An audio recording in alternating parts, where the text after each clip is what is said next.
Hello, कसे आहात सगळे? संडे ब्लॉगमध्ये तुम्हा सगळ्यांचं पुन्हा एकदा मनापासून स्वागत आहे. ह्या भाज्या बघून तुमच्या लक्षात आलंच असेल की इथे कसली तयारी चालली आहे. अगदी बरोबर, मी इथे सांबार बनवण्याची तयारी करते आहे, कारण आपण इडली बनवणार आहोत. आणि हे पहा, आपलं इडलीचं बॅटर किती मस्त फर्मेंट होऊन इथे तयार झालेलं आहे. अमितने मस्तपैकी इडलीची भांडी काढून धुवून पुसून स्वच्छ करून इथे ठेवलेली आहेत, जेणेकरून मला इडली करायला खूप सोपं जाईल. चला भेटू थोड्याच वेळात. Good morning. आज आहे रविवार आणि रविवार हा व्हेजवाल्यांसाठी आणि नॉनव्हेजवाल्यांसाठी दोघांसाठीही तसा स्पेशलच असतो, कारण दोन्हीकडे रविवारच्या दिवशी काहीतरी खास मेन्यू बनवायला बराच स्कोप असतो, भरपूर ऑप्शन्स असतात. मी तशी नॉन व्हेजिटेरियन आहे, पण आज आपण व्हेज मेन्यू बनवतो आहे. तसं व्हिडिओच्या सुरुवातीलाच मी तुम्हाला सांगितलं होतं की आज आपण इडली सांबार आणि चटणी बनवतो आहे. आणि आता जेव्हा ही चिरलेल्या भाज्यांची प्लेट मी कॅमेऱ्यामध्ये दाखवत होते ना, तेव्हा अमित माझ्याकडे गपचूप बघत होता आणि ते बघून मला हसायला आलं. अशा प्रकारचे BTS मोमेंट्स आमच्यात बऱ्याचदा होत असतात, कारण मी रोजच शूट करते आणि बऱ्याचदा मला कॅमेरामध्ये बघून काहीतरी बोलायचं असतं किंवा काहीतरी दाखवायचं असतं तुम्हाला. आणि हे सगळं ना अमित गपचूप बघत असतो आणि गालातल्या गालात हसत असतो. आणि जेव्हा मला रिअलाईज होतं की तो माझ्याकडे बघतोय, तेव्हा मला पण हसू येतं. अशा प्रकारचे बरेच फनी मोमेंट्स आमच्या दोघांमध्ये होत असतात जेव्हाही मी काही शूट करत असते. आणि जेव्हाही मला कॅमेरामध्ये बघून काही बोलायचं असतं, तेव्हा एकतर मी अमितला तरी आतल्या खोलीत पाठवते किंवा मी तरी जाते, कारण ऑफकोर्स आपल्याला सवय नसते ह्या सगळ्या गोष्टींची. घरात असं कोणीच नसतं जे असं कॅमेऱ्यामध्ये बघून बोलतं आहे किंवा व्लॉगिंग करते आहे फॉर दॅट मॅटर. त्यामुळे थोडासा ऑकवर्डनेस असतो, पण या ऑकवर्डनेसवरती मी काम करते, ओव्हरकम करते आहे हळूहळू. कारण आज मी घरातल्या घरात व्लॉगिंग करते तिथपर्यंत ठीक आहे, मी बिनधास्त बोलू शकते, मला कोणी जज करायला नाही आहे. किंवा अगदीच ऑकवर्ड वाटलं तर एखाद्या खोलीत स्वतःला कोंडून घेऊन ब्लॉगिंग करू शकते. पण हेच जर का मी उद्या सोशल ठिकाणी असेन किंवा पब्लिक प्लेसवरती असेन, तर तिकडे मला बोलता आलं पाहिजे कॅमेरामध्ये बघून, कारण बाहेर आपण कोणाच्याही कन्सेंटशिवाय सगळ्या गोष्टी दाखवू शकत नाही, बिनधास्त टाकू शकत नाही आपल्या यूट्यूब चॅनलवरती. मॅक्झिमम तर मला कॅमेरामध्ये बघूनच बोलावं लागेल असं मला वाटतं. बट लेट्स सी, बघू काय होतं आहे. ॲक्च्युली प्रत्येक वेळेला ना गोष्टी घडून येतात. आणि मी खरं सांगू तुम्हाला, माझे हे सगळे व्लॉग्स जे मी आतापर्यंत अपलोड केलेले आहेत ना आपल्या चॅनलवरती, ते आपसूक बनलेले आहेत.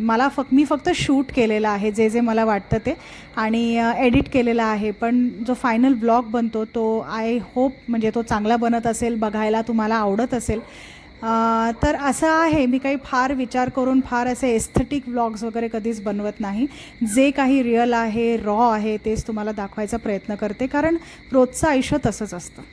आत्ताच बघा, मी बोलता बोलता कुठे पोचले. माझा मेन मुद्दा हा होता की मला हळूहळू माझ्या सेल्फ कॉन्फिडन्सवरती आणि माझ्या ऑकवर्डनेसवरती काम करायचं आहे. आणि हळूहळू मला कॅमेऱ्यामध्ये बघून बिंदास बोलायचं आहे, कोणाचाही विचार न करता. हा मुद्दा आहे. पण बघा आता मी कुठच्या कुठे पोचले. असं होतं माझं, मी बोलायला लागले की थांबतच नाही, आणि अशा प्रकारे माझं व्हॉइस ओव्हर कायम कंप्लीट होत असतात. एनिवेज, तर आपल्या इडल्या करून झालेल्या आहेत आणि आता आपण चटणीची तयारी करतो आहे. तर चटणीसाठी मी ओलं खोबरं घेतलं आहे, हिरवी मिरची घेतलेली आहे, कोथिंबीर घेतली आहे, आलं लसूण घेतलं आहे, आणि थोडासा गूळ आणि थोडीशी चिंचसुद्धा मी यामध्ये घालते आहे. आणि हवं तसं लागेल तितकं पाणी यामध्ये घालून आपल्याला चटणी वाटून घ्यायची आहे. तर चटणी मिक्सरला वाटून झालेली आहे. आणि सांबारसाठी लागणाऱ्या ज्या भाज्या आपण शिजायला ठेवल्या होत्या त्याही छान शिजलेल्या आहेत. आता त्यामध्ये मी मसाले घालते लागेल तसे, आणि सांबारची पावडर जे सगळ्यात महत्त्वाचं इन्ग्रेडियंट आहे ते सुद्धा आपण घालून घेतलेलं आहे.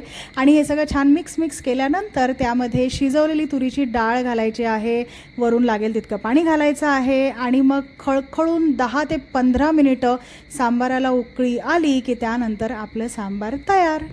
आणि हो, सांबारमध्ये मी थोडासा गूळ आणि चिंचेचा कोळसुद्धा घालत असते, ऑप्शनल आहे. पण जर का तुम्हाला उडपी सांबार बनवायचं असेल, उडपी स्टाईलचं, तर मग त्यामध्ये गूळ आणि चिंच या दोन्ही गोष्टी येतात. आपण इतका वेळ गप्पा मारल्या की आपल्या गप्पा मारता मारता ह्या इडल्यासुद्धा तयार झालेल्या आहेत. हे बघा, छान अशा मऊ मऊ इडल्या आपल्या इथे तयार झालेल्या आहेत. 5 मिनटं जरा थंड करून घ्यायच्यात आणि त्यानंतर आपण या भांड्यामध्ये काढणार आहोत. आणि आता या पॉईंटला ना किचनमध्ये थोडीशी गडबड चालू होती. अमित एकीकडे इडल्यांचे प्लेट्स एक एक करून बाहेर काढत होता आणि दुसरीकडे मी चटणीची तयारी करत होते. चटणी आता माझी बनून झालेली आहे, मस्तपैकी फोडणी दिली आहे चटणीला. आणि आता ह्या मऊ मऊ इडल्या आपल्याला भांड्यामध्ये काढून घ्यायच्यात. पण आता तुम्हाला सांगू का, एक अजून गडबड काय झाली. गडबड अशी नाही, पण एक गोष्ट रिअलाईज झाली आम्हाला दोघांनाही, की ही चटणी आम्हाला कमी पडणार आहे.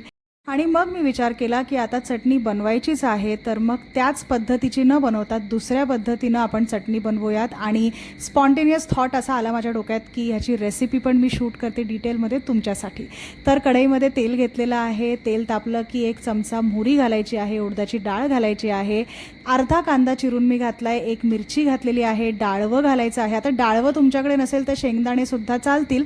त्यानंतर हिंग घालायचं आहे आणि खोबरं घालायचं आहे. खोबरं घातल्यानंतर 2 चमचे लाल तिखट घालायचं आहे, यामध्ये आलं आणि लसूण घालायचं आहे, मीठ घालायचं आहे चवीनुसार. आणि हे 5 मिनटं मंद आचेवरती परतून घ्यायचं आहे. आणि थंड झालं की मिक्सरला लावायचं आहे, फिरवायचं आहे हवं तितकं पाणी घालून. आणि चटणी वाटताना त्यामध्ये थोडासा चिंचेचा कोळसुद्धा घालायचा आहे. आणि चटणीची कन्सिस्टन्सी ही कम्प्लिटली तुमच्या आवडीवरती अवलंबून आहे. म्हणजे काही जणांना दरदरीत अशी घट्टसर चटणी आवडते, तर काही जणांना पातळ पाण्यासारखी चटणी आवडते. मी मीडियम साईजची कन्सिस्टन्सी कायम ठेवत असते. मिक्सरला जे काही लागलेलं असतं ना, त्यात थोडंसं पाणी घालून मिक्स करून घेत असते, बस इतकंच मी एक्स्ट्रा पाणी यावरती घालत असते. ही अशा प्रकारची कन्सिस्टन्सी माझ्या चटणीची असते, कारण इडलीसोबत ना थोडीशी पातळसरच चटणी चांगली लागते खायला. आणि मग काय वरती मस्तपैकी खमंग फोडणी करून घ्यायची. बघा कढीपत्ता तेलात गेला की मी पण अशीच उडते कढीपत्त्यासारखी. तर मस्त अशी खमंग फोडणी बसलेली आहे आपल्या चटणीला. आणि हे बघा आपल्या दोन्ही चटण्या किती सुंदर दिसत आहेत इकडे. तुम्हाला जर हिरव्या चटणीची रेसिपी पण हवी असेल ना डिटेलमध्ये, तर मला कॉमेंट करून सांगा, मी व्हिडिओ बनवेन. आणि चला आता ह्या सगळ्या इडल्या मला भांड्यात काढून घ्यायच्या आहेत. आणि मस्तपैकी आता इडली आणि चटणी आणि सांबार मी प्लेटमध्ये सर्व करते आहे. खूप भूक लागलेली आहे आम्हाला दोघांना.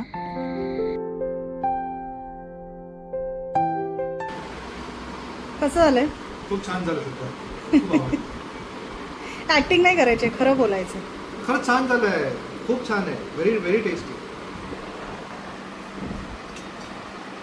नको सर बॅलन्स करू. मला आवडत नाही टाटाचं कॅमेरा गेला. आता घास खाऊन सांग कसं झालं.